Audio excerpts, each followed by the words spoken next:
Pauvre monsieur Descartes. Énergétiquement, lorsqu'on s'accroche à quelqu'un, on lui pompe son énergie. C'est exactement comme si je m'appuyais sur quelqu'un en marchant pour me soulager de mon propre poids.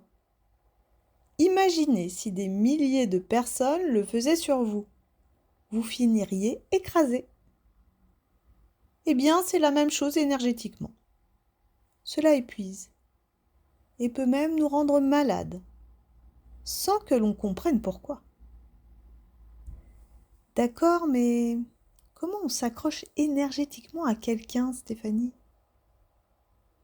Eh bien, quand on pense à lui, quand on projette des fantasmes sur lui, pas que sexuels, quand on le voit comme un sauveur.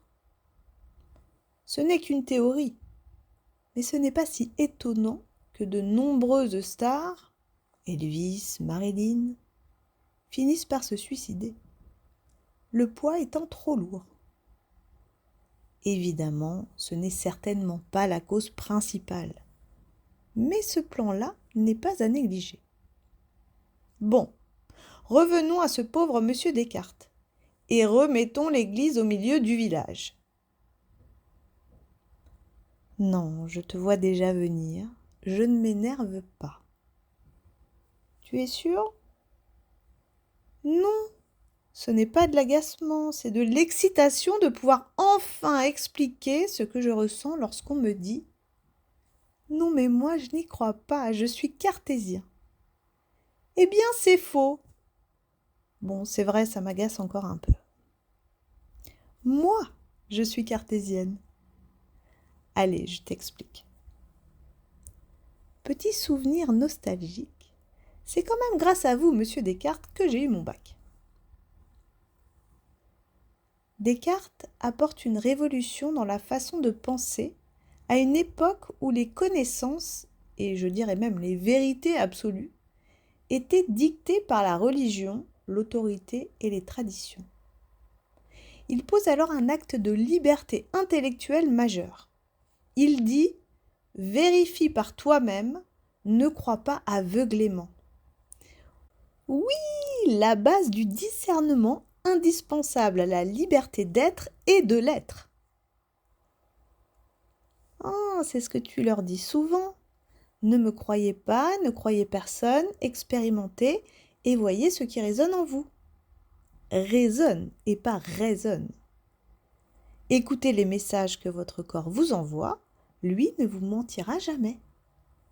Exactement. Sa phrase la plus célèbre, « Je pense donc je suis », est devenue aujourd'hui « Je pense donc j'ai raison ». C'est là que tu t'énerves donc? Oui, un peu, c'est vrai. Mais tu sais bien que je n'aime pas qu'on utilise ou détourne les intentions de départ pour se cacher derrière. Je n'aime pas qu'on triche, quoi. Tu sais que ça va en agacer plus d'un? La vérité peut agacer et très cher. C'est un peu dit de façon moqueuse, tu me connais. Je me moque gentiment de moi-même, de mon ego, et de ma partie qui adore avoir raison. Moi aussi j'ai un ego, tu sais. Mais en le laissant s'exprimer avec humour, ça me permet de le remettre à sa juste place. Néanmoins, même si la forme est un peu comique, le fond est profond. J'essaie en tout cas.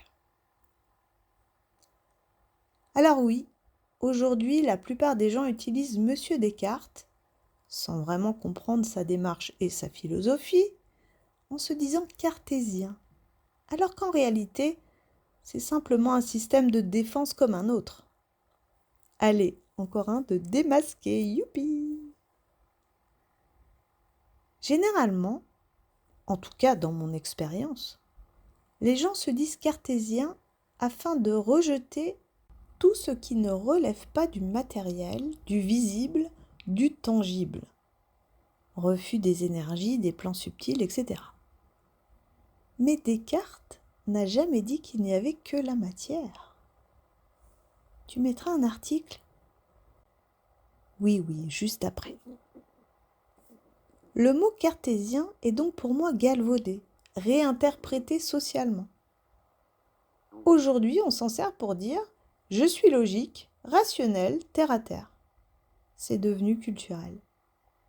Si l'on veut être précis, à mon sens, ce serait plutôt être rationaliste.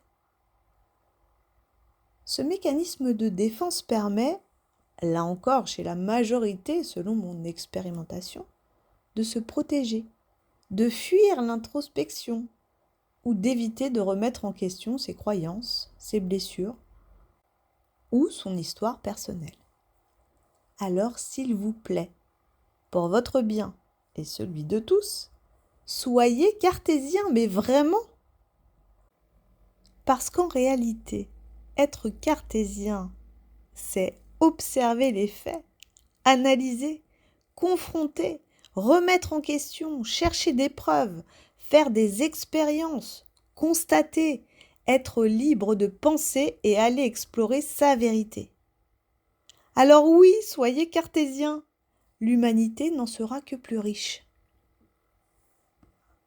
Respectons M. Descartes, l'essence de sa philosophie, et remercions-le pour nous avoir permis de sortir d'un dogme religieux qui empêchait la pensée libre, et pour avoir ouvert la voie à la pensée individuelle qui permet aujourd'hui de s'autoriser à penser par soi-même et me permet de vous partager tout ça.